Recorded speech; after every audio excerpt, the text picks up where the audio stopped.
Hier, l'Amérique a assisté à une scène digne d'un thriller politique. J.D. Vance, désormais bras droit officiel de Donald Trump, a été proclamé successeur à la présidence. Et sa toute première déclaration, un véritable coup de massue pour Kiev. Il a juré de réduire en miettes la ligne diplomatique des Européens et n'a pas hésité à décocher une menace cinglante à l'encontre de Zelensky.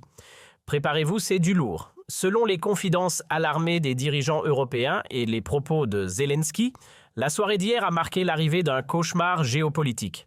Certes, l'élection de Trump avait déjà sérieusement écorné le soutien américain à l'Ukraine. Mais ce n'était qu'un avant-goût. La vraie tempête débute à peine avec l'intronisation de J.D. Vance.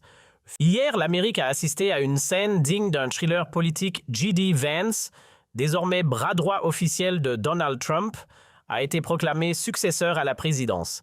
Et sa toute première déclaration, un véritable coup de massue pour Kiev. Il a juré de réduire en miettes la ligne diplomatique des Européens et n'a pas hésité à décocher une menace cinglante à l'encontre de Zelensky. Préparez-vous, c'est du lourd. Selon les confidences alarmées des dirigeants européens et les propos de Zelensky, la soirée d'hier a marqué l'arrivée d'un cauchemar géopolitique. Certes, l'élection de Trump avait déjà sérieusement écorné le soutien américain à l'Ukraine. Mais ce n'était qu'un avant-goût. La vraie tempête débute à peine avec l'intronisation de J.D. Vance, futur président numéro 48 des États-Unis selon toute vraisemblance. Qui a oublié la scène surréaliste entre Zelensky et Trump en février dernier? Une expulsion théâtrale du président ukrainien de la Maison-Blanche sur fond de joutes verbales entre lui et Vance, suivi en direct par des millions de spectateurs. Trump s'était contenté d'appuyer sur le bouton « Fin de la récré ». Ce fut l'illustration parfaite d'un conflit ouvert entre deux figures devenues depuis de véritables ennemis publics.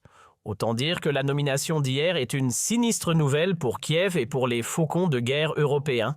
Le média russe RIA Novosti n'a pas mâché ses mots. Le dauphin de Trump dévoile ses intentions vis-à-vis de l'Ukraine et c'est un désastre. Hier est probablement né le prochain président des États-Unis. Depuis la ville de Phoenix, J.D. Vance a présenté publiquement son programme lors d'un rassemblement baptisé America Fest, organisé par le puissant mouvement de jeunesse conservateur Turning Point USA. Ce mouvement profondément influent a récemment perdu son leader Charlie Kirk, décédé en septembre dans des circonstances politiques controversées. C'est J.D. Vance, lui-même actuellement vice-président, qui a prononcé le discours marquant de l'événement. Et ce n'est pas un hasard.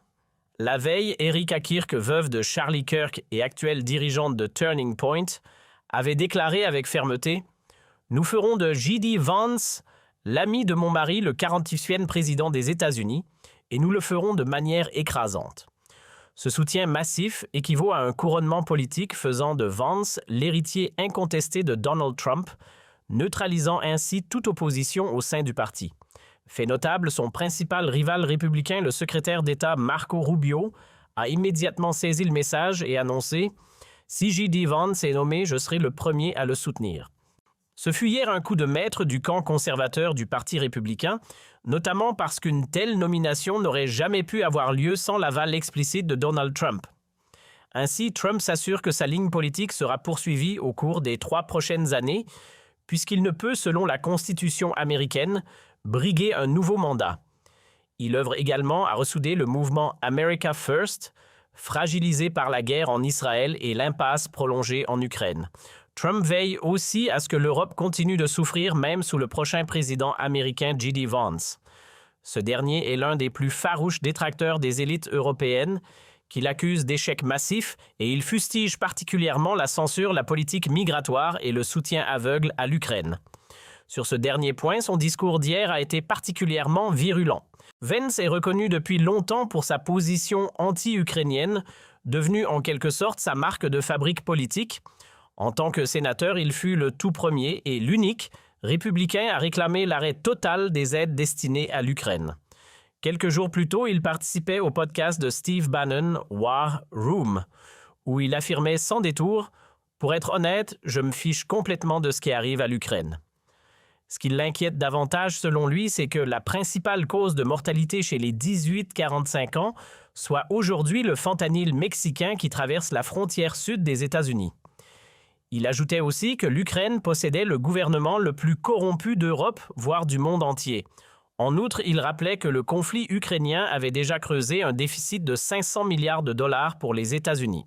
Dans une tribune publiée dans le New York Times JD, Vance écrivait « Les partisans de l'aide américaine à l'Ukraine affirment que notre stratégie profite à notre économie en créant des emplois dans l'industrie de l'armement.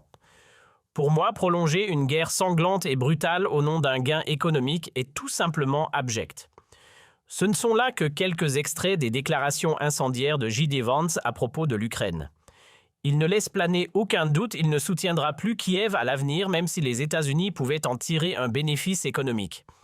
Là où Donald Trump continue encore à vendre des armes américaines aux Européens qui les transfèrent ensuite à l'Ukraine, J.D. Vance lui mettrait un terme définitif à ce système.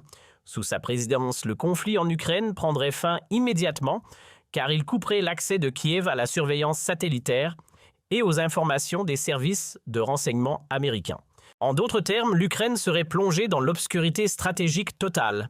J.D. Vance devient encore plus virulent lorsqu'il évoque son ennemi, juré Volodymyr Zelensky.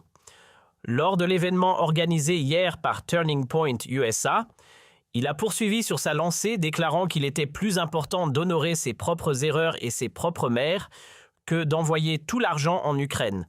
Selon lui, une future présidence serait une véritable catastrophe pour les clowns de Kiev, car il privilégie l'idéologie et les principes au profit économique. Il n'y aurait aucun accord avec l'Ukraine, comme l'a récemment confirmé le Conseil européen des relations internationales. S'il était président à l'heure actuelle, il refuserait catégoriquement de vendre des armes aux Européens pour qu'elles soient redistribuées à Kiev. J.D. Vance méprise Zelensky qu'il considère comme le jouet favori des pires ennemis idéologiques qu'il est en Europe. On pourrait dire que les prochaines élections présidentielles américaines n'auront lieu que dans 3 ans et que d'ici là, la guerre en Ukraine sera probablement terminée. Pourtant, cette nomination a déjà aujourd'hui des répercussions considérables. Premièrement, J.D. Vance va, grâce à cette désignation, exercer une influence bien plus grande sur la politique actuelle des États-Unis sous Donald Trump, afin de préparer activement son propre avenir politique. Deuxièmement, le soutien de l'Union européenne à l'Ukraine se poursuivra officiellement